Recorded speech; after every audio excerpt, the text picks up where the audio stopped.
Ibrahima moom sax déjà passe ni su mandat de dépôt. Le fils de Amadou Ba. loolu Macky Sall aussi ba léegi tudd nañu ko mais moom ñëwagul. mu ngi bitim réew waa Seck aussi mu ngi ci alors rapport scientifique ba léegi ni mu ngi mujjee di jur ay coow ci réew mi. mais y a une chose que ni am na keneen ku ñu tuddoon tamit muy Mouhamed Dieng moom ba léegi tamit rap ba som demee gaa yi ñu ko gasul kenn waxatu ci. te il paraît que lii dal nii rek moo war a mën a dal Mouhamed Dieng normalement. waaw en fait peut-être que man ak Mamadou Bara. côté boobu am nañ ca tuuti différence. Différence bu ndaw la. parce que jàpp naa ni pour l'essentiel. nous sommes tous des Sénégalais. il n'est pas question. que d'autres compatriotes. qui n'ont absolument rien de plus que nous sinon. qui nous sont même redevables. par leur position et leur posture. tout à fait di mën a jël alalu réew mi di ko akimoo. ñoom kenn lu nga xam ne ñëpp a ko bokk. bien sûr ça tous les Sénégalais ñoo bokk loolu xalaat boobu. mais dans le cas de la c'est le CENTIF qu'on dit hein. tout à fait de la CENTIF. la cellule de. donc dans ce cas. man li ma gis mooy CENTIF. moom la ñu remplacer la cour de l'enrichissement illicite. parce que dans la comment dirais-je dans cette répression de l'enrichissement illicite. la charge de la preuve. revenait à l'accusé. parce que le président Abdou Diouf mi ko créé. dafa gis ni donc boobu moom régime am moo fi nekkoon. mu gis ni y a des gens qui se sont énormément enrichis. ñëpp di ko wax mu nekk scandale. te Sénégal am na disposition maanaam une charpente bu nga xam ni. sur le plan administratif un ministre par exemple ne peut pas détourner de l'argent. c'est pas possible. tout à fait kenn mënul topp ministre pour détournement de deniers publics. parce que deniers publics bala nga koy détourner nga gérer ko. n'est-ce pas. donc mais par d'autres stratagèmes. on a vu des gens qui se sont enrichis en étant ministres et cetera ay dessous de table wala ay affaires yu demee noonu. yooyu nga xam nag c'est extrêmement difficile. pour rassembler la preuve. que ni diw def na nangam ak diw def na nangam. moo tax ñuy def déclaration de patrimoine je le rappelle. aujourd'hui cette déclaration de patrimoine est complètement faussée. parce que quand par exemple on dit que ni le premier ministre ou le président de la République en entrant en fonction doit déclarer ses avoirs. ñëpp xam ne lii la am.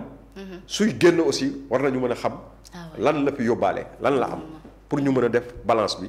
xam effectivement lan moo ci normal ak lan moo ci normal. ils sont réfractaires à ça. aujourd'hui ils sont pas d'accord déjà le président a publié. benn affaire boo xam ne certaines personnes se demandent fu mu jëlee sax alal boobu. parce que 15 ans de liggéey. nga am ko. simplement. mën a am au moins un demi-milliard. pour un inspecteur des impôts. presque tous les inspecteurs des impôts sont dans cette situation. tout à fait ndax seen ay fonds xaw ma nu ñu koy waxeeti affaire yu demee noonu ñu leen di séddale fonds commun la xaw ma. bien sûr est-ce que ça c'est légal c'est normal bon pas légal mais est-ce que c'est licite. comparativement à d'autres fonctions yi nga xam ne ñoo fi nekk des gens yi nga xam ni ku ci nekk tu es important tu as ton importance dans la marche du pays. est-ce que loolu dafa war a continuer wala déet. ça c'est un débat à poser. mais pour revenir dans ci li ñuy wax léegi je pense que effectivement su fekkee ni par exemple c'est des bii yoon dañu ni preuve bi ki koy joxe à travers parce que enrichissement illicite gars yi dañ ko ŋàññi ci à travers le monde entier. tous les états de nga xam ni de droit. ak toutes les administrations ONU Nations Unies ñëpp.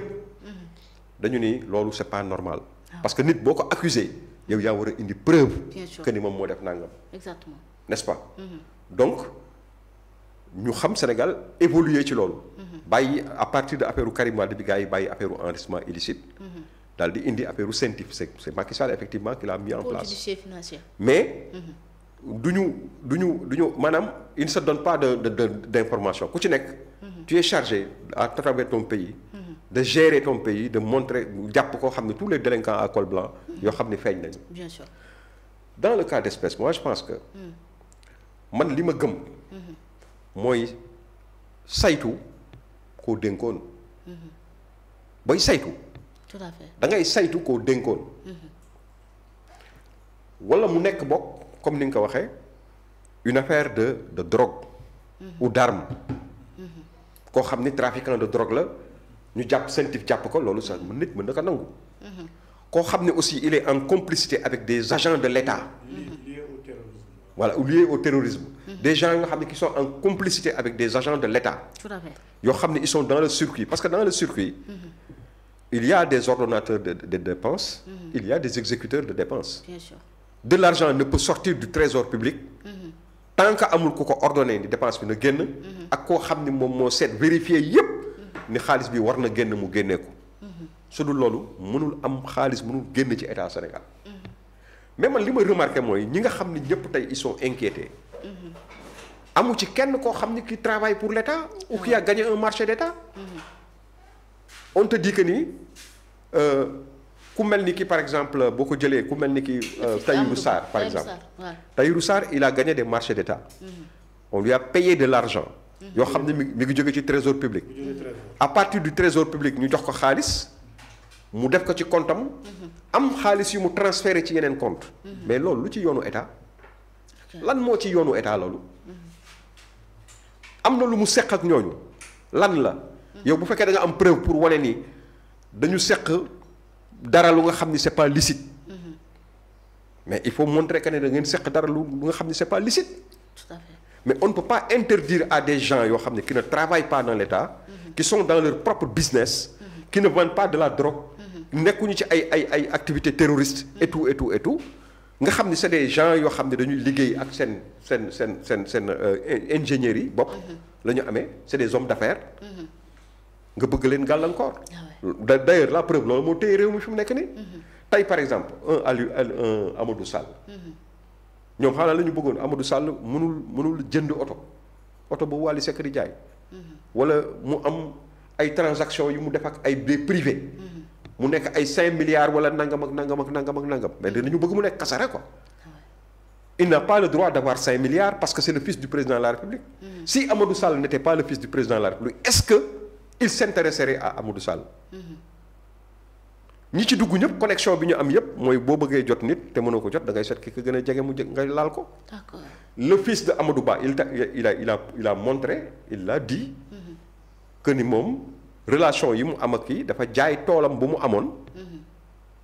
en 2008 boobu Macky Sall n'était pas au pouvoir. Macky Sall 2012 la ñëw ci pouvoir bi. bokk ko ak Amadou moom la jaay moom mooy ay action bu mu am ci benn société bu mu am immobilière bu mu am ak xawma kan. am na ñeneen ñu nga xam ne noonu am na ñu nga xam ne ci ñoom la ñu bokk. quelqu'un l'a dit je ne voudrais pas entrer dans des trucs nga xam ne wóoruma. D'accord. mais Bah Diakhaté am na benn cas bu mu expliqué. jusqu'à quel point loolu c'est vérifiable. ça aussi dañ koy topp. parce que bu fekkee ni yow pour certaines personnes dès qu'ils nient. parce que jege nañu régime bi dañ leen di bàyyi ñu ñibbi. ni ñoom seen yoon nekku ci. ñeneen ñi nga xam ne dañu xaw a jege régime bi ñu jàpp leen. man Amadou Ba doom ji bi ma déggee ñu jàpp ko dama ne xam nga rek magum politique. dama ne xanaa dañoo jubawul ak papa ji ci waxtaan. parce que papa ji moom xam nañ ni les gens ces gens-là essaient de le travailler au corps. c'est des bruits qui ont couru depuis. non c'est des discussions. c'est des discussions yu xam ne yu xam nga. fi moom li waa ji waxoon rek. voilà nee na bu Sénégalais yi di nelaw. oui la homme politique yi di jóg. ci la ñuy jóg ah ouais. mais on a vu des gens yu ñu fa yónni Pape Alé Niang est allé là-bas.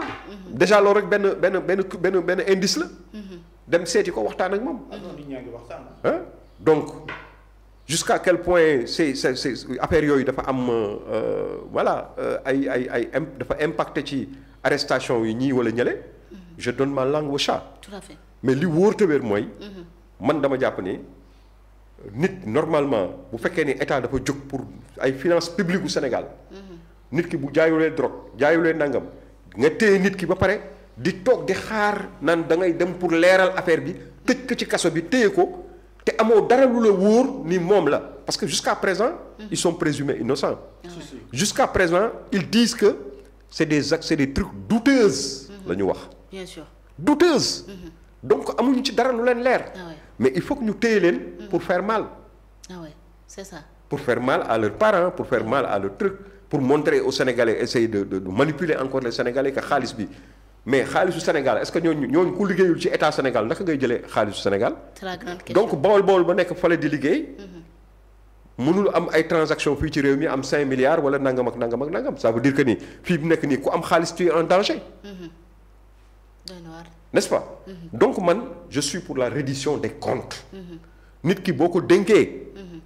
bu demee ba pare mu wàcc wéer àlluwaam war na la nga ko dénkoon ñu toog ni que lan lii laa la dénkoon lan nga ci def ana sama weccit mu leer nañ ñu xool ni pièce sur pièce ñu xam ni lañ fa fekkoon lii la tout à fait xam nga ministre yi ñu jàpp ni tey ay ñoom Mansour Faye ay ñun ñëpp amul benn rapport bu leen épinglé aucun rapport ne les a épinglés tout à fait alors que normalement rapportu Cour des comptes su fekkee ni nit dañ ko war a topp ci yoon dañ naan il faut des poursuites judiciaires dañ koy recommander de manière expresse dañ koy wax su dee dafa am ay punitions administratives yu ñu war a def ci moom dañ koy préciser bien sûr encore une fois un ministre ne peut pas au Sénégal détourner de l'argent parce qu'il ne gère pas de l'argent tout à fait ñaare ñi nga xam ne ñoom ñooy DAGE yi ñooñu lañ ci seen responsabilité moo engagé wu bien sûr au niveau du trésor par exemple un Farba Ngom quand tu le machine avec le kii mais xanaa xaalis boobu dem ci Tahirou Sarr bala muy jóge ci Tahirou ba muy egsi ci Tahirou Sarr di génn ci trésor am na benn ordonnateur de dépense ana kooku ndax jàpp nañ ko ah ouais exécuteur de dépense ka fay xaalis ba te amul ay firnde yu leer ba tax xaalis ba génn trésor mënul am blanchiment d'argent non loolu mënut a nekk sauf que nag attention jamono yu ñu nekk nii moom ak li ñu leen doon wax léegi affaire diaspora bond ki patriote bond toutes les voies sont ouvertes on peut tomber dans un état Camorra on peut tomber dans un état Camorra un état bu nga xam ni mafia nga xam ne ay nit dañu nekk fële ca biti di jaay seen drogue ni pour rafet parce que investissement la tout à fait même soo ci dul gagné lu bari parce que 6% 7% sur 3 ans c'est quoi c'est pour un an c'est peut-être 70 000 francs boo ko seetee si tu donnes 100 000 si tu donnes 100 000 francs je pense xam nga wala 1 million plutôt voilà donc vraiment nañ ko rafetal quoi tout à fait c'est-à-dire règlement de compte moom il n'en est vraiment pas question te aujourd'hui on nous a assez distrait tey ñi nga xam ne jàpp nañ leen yëpp bu ñu taxawee ci tribunal ñu bàyyi leen parce que amul dara xam nga procureur comme ni mu ko waxee am na possibilité donc surtout nag affaire cours de la comment ça s'appelle encore le truc finance voilà le pôle voilà il a bu ñu joxee procureur bi affaire bi bu ko joxee juge bi automatiquement c'est le mandat d'arrêt bien sûr c'est automatique yooyu yëpp nag lu nga xam ne war nañ ko xoolaat parce que nit ki bala nga koy xañ liberté am war nga ko wéer ci lu leer bien sûr mais téye nit garde à vue comme on a fait ça à Mbagnick Diop Mbagnick kilifa gu day ni Mbagnick Diop nga téye ko garde à vue pour un truc boo xam ni le lendemain nga bàyyi ko mu dem lu mu musul dund ci àddina nga dundal ko fitnaal ko ci loolu yooyu aussi dañ ko war a xoolaat parce que yooyu day des xam nga day des bien sûr parce que dañu naan papa ji jàppoon nañ ko dafa lekk xaalisu Sénégal doo xam li ñuy wax exactement xam nga saay-saay waxul dëgg mais yàq na xel exactement te it sincèrement man dama jàpp ni attention nañu def attention parce que kooku je le dis pas parce que dama bañ ñu jàpp Wally Seck wala lii wala la de mais man jàmm rek laa bëgg ci réew mi tout à fait ñun ñëpp ñi nga xam ne ay mag lañu jàmm la ñu bëgg ci réew mi je pense que téye Wally Seck c'est pas une solution ok j'avertis téye Wally Seck c'est pas une solution lan moo tax c'est pas une solution non xam nga lu tax xam nga négam un homme politique nga xam ni dafay dig nit ñi ko téye Ousmane Sonko c'était pas une solution à un moment donné les gens ont compris intelligemment même en faisant des compromissions à un moment donné ils l'ont laissé mu dem parce que xam nañ ni lii la mën a jur wala la mën a jur loolu mooy état noonu nga koy yoree quoi da ngay am sa xel di réfléchir bien sûr parce que tamit am na yoo xam ne jaru ko Wally Seck c'est l'affection de millions de personnes subjectivement tout à fait pas moi pas lui certainement mais des jeunes des larges masses de jeunes yoo xam ne sax ñu ngi nekk ci seen biir ñoom certainement bien sûr donc chaque waaye état di nga am loo mën a def waaye doo ko def pour préserver deux choses la grandeur de l'état et le secret d'état oui absolument d'accord là c'est clair yoo xam ne mën nga def comme ni mu ko waxee état day waxtaan day def ay compromission mais yooyu du faiblesse du dara. mais c'est pour garder intact. l'État. L'État. tout à fait et les secrets d'État. tout à fait. merci beaucoup jërëjëf.